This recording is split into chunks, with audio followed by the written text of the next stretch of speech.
Oke, kita mulai. Bismillahirrahmanirrahim. Assalamualaikum warahmatullahi wabarakatuh. Alhamdulillah, hari ini kita masih bisa bertemu walaupun masih dengan kondisi yang masih sama. Kita berdoa mudah-mudahan pandemi ini cepat berakhir ya. Amin ya Allah ya rabbal alamin. Di pertemuan hari ini kita masih belajar biologi di kelas 11, yaitu pembahasan mengenai sistem pernafasan. Nah, kalau kita berbicara sistem pernafasan, jelas yang namanya suatu sistem organ itu pasti tidak selamanya berjalan mulus, pasti ada yang namanya gangguan-gangguannya. Nah, sebelum ke sana, hari ini kita akan membahas mengenai beberapa gangguan yang mempengaruhi sistem pernafasan. Tapi seperti biasa, Ibu akan menjelaskan dulu tujuan pembelajarannya. Yang pertama yaitu untuk mengetahui faktor yang mempengaruhi frekuensi pernafasan. Kemudian yang kedua yaitu mengetahui berbagai macam penyakit dari sistem pernafasan, dan yang terakhir yaitu mengenai bahaya yang namanya rokok ya. Oke, supaya lebih jelas, lebih lengkap, kita langsung mulai aja. Pembahasan pertama yaitu faktor yang mempengaruhi frekuensi pernapasan seorang. Oke. Nah, frekuensi pernapasan seorang itu dipengaruhi oleh beberapa hal. Apa saja? Nah, yang pertama bisa kalian perhatikan, yang satu adalah usia.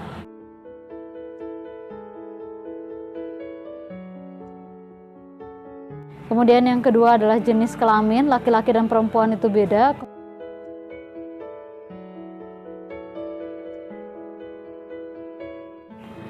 Selanjutnya adalah posisi tubuh. Nah,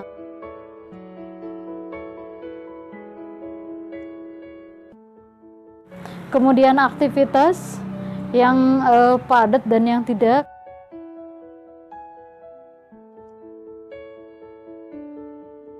Kemudian suhu tubuh, suhu ruangan itu berpengaruh juga jelas, dan terakhir adalah kadar oksigen.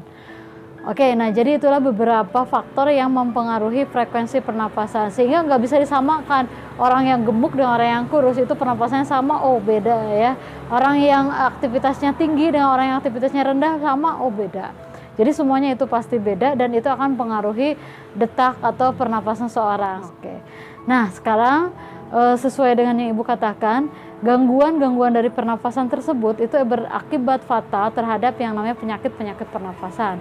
Supaya lebih jelas, lebih lengkap, silahkan kalian tonton langsung tayangan yang akan Ibu tayangkan sekarang. Nah, di sini Ibu akan menjelaskan beberapa gangguan penyakit yang disebabkan oleh sistem pernapasan. Yang pertama adalah flu atau influenza, yaitu merupakan penyakit influenza yang biasanya disebabkan oleh virus influenza dan mudah sekali menular. Penularannya bisa melalui kontak langsung ke cairan atau melalui cairan keluar dari penderita saat batuk atau bersin.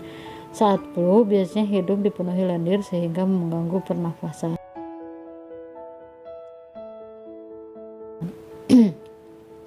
Kemudian penyakit yang kedua yaitu faringitis, yaitu di mana keluhan utama pada penyakit ini adalah nyeri tenggorokan. Faringitis seringkali disebabkan oleh infeksi virus, namun dapat juga disebabkan oleh bakteri, sehingga untuk penanganannya biasanya dibutuhkan antibiotik. Beberapa kasus faringitis disebabkan oleh alergi atau iritasi pada tenggorokan. Kemudian yang ketiga yaitu laringitis, adalah gangguan pernapasan yang menyerang laring atau pita suara. Peradangan terjadi biasanya disebabkan oleh penggunaan pita suara yang berlebih, iritasi atau infeksi pada laring. Kemudian ada asma. Asma ini biasanya disebabkan oleh penyempitan saluran nafas.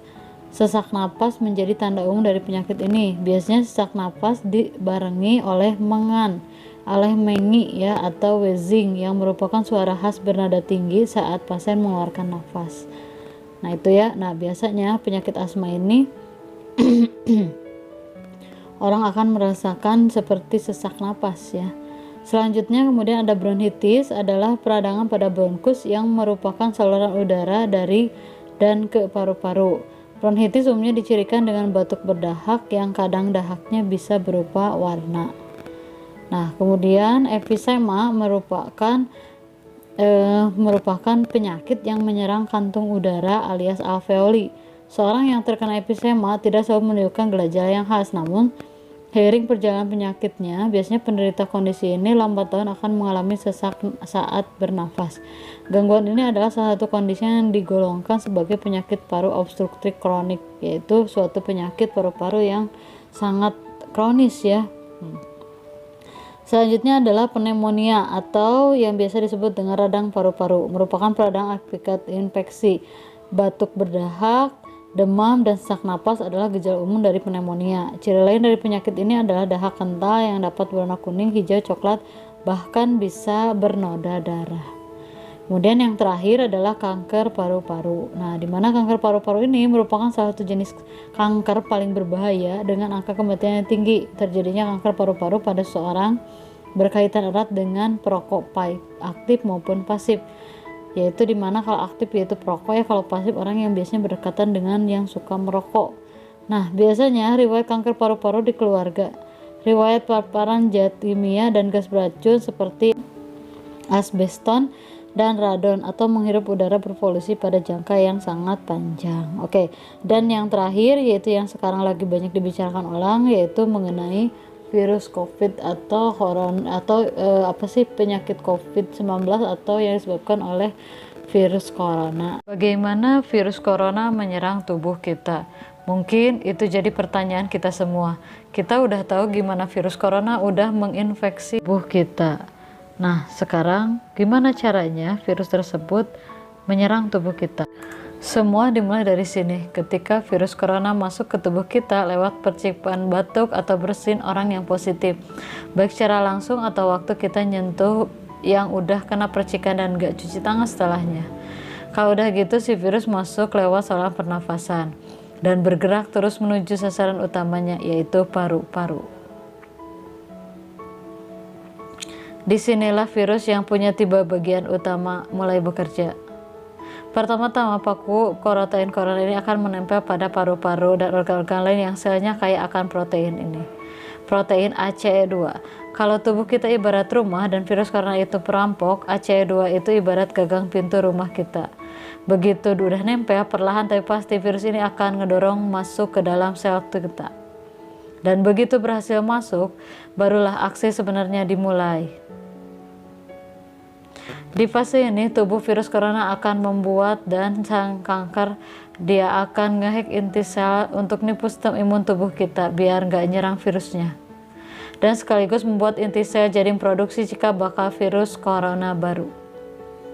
Sel yang udah terinfeksi dan dihack ini selanjutnya akan terprogram untuk bunuh diri dan melepaskan jutaan virus corona yang siap menginfeksi dan ngehack sel-sel sehat lainnya.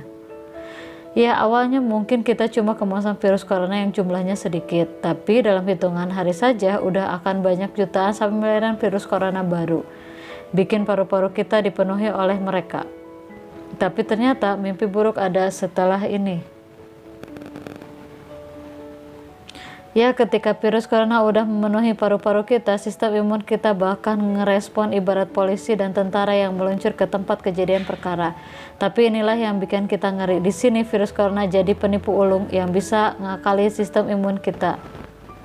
Mereka bikin sistem imun nyerang membabi buta, termasuk nyerang sel-sel sehat kita. Mereka jadi nggak tahu mana kawan mana lawan, dan perlahan-lahan jadi senjata makan tuan. Buat sebagian besar kasus, kejadian ini emang gak berlangsung lama karena kalau sistem imun kita kuat, mereka pun akan bisa menang dari segalanya. Tapi terkadang tubuh kita sedang lemah. Kalau udah gitu, efeknya bisa parah. Kita bisa radang paru-paru pneumonia. Akibat sel sehat di sini yang udah gak bisa nahan bakteri pneumonia. Malahan buat kasus yang kritis, bakteri ini gak berhenti di sana. Mereka bisa masuk ke aliran darah dan akhirnya nyerang seluruh tubuh. Kalau udah begini, bernafas saja udah bakal susah banget dan hidup kita akan di tahapan yang sangat kritis. Ya, oke. Nah, barusan kalian sudah melihat secara langsung mengenai beberapa penyakit yang biasanya ada dalam sistem pernafasan. Dan salah satunya lagi yang sekarang lagi banyak dibicarakan orang, yaitu mengenai efek dari yang namanya virus corona ya, atau nama penyakitnya yaitu COVID, yaitu dimana mengakibatkan sistem pernafasan seorang itu akhirnya sistem pernapasan seorang itu sangat terganggu sekali ya, bahkan bisa mengakibatkan kematian seperti itu. Dan ternyata berbeda dari penyakit yang lain, virus corona ini merupakan virus yang bisa dikatakan dia bisa menyamar menjadi sesuatu yang bahkan si imun tubuh kita aja itu tidak mengenal bahwa itu adalah virus. Tadi kalian udah tonton ya secara langsung. Oke, nah sekarang pembahasan terakhir yaitu Ibu akan membahas mengenai yang namanya rokok dan bahayanya. Kita tonton aja langsung tayangannya. Ya, kita semua kenal dengan yang namanya rokok, dan bagaimana semua orang berkata bahwa merokok merupakan aktivitas yang tidak sehat. Tapi sebenarnya bagaimana sih rokok mempengaruhi badan kita? Oke, adapun komponen-komponen dari rokok yaitu pertama nikotin. Nah, nikotin ini merupakan salah satu bahan yang bisa dikatakan merupakan yang bisa mengakibatkan orang kecanduan terhadap rokok. Selain nikotin, terdapat 7.000 bahan kimia lainnya, di mana diantaranya ada beberapa yang akan menjadi aktif dan bisa merusak bahan tubuh kita. Terlebih lagi terdapat lebih dari 60 penyebab kanker. Dari sini kita dapat mengambil kesimpulan bahwa merokok dapat merusak berbagai macam organ tubuh kita dan secara umum menurunkan kondisi kesehatan. Komponen berikutnya adalah tar, yaitu suatu komponen yang bisa mengakibatkan suatu zat yang bisa menyebabkan kanker seperti karsinogenik. Contohnya yaitu seperti arsenik, CD, dan lainnya.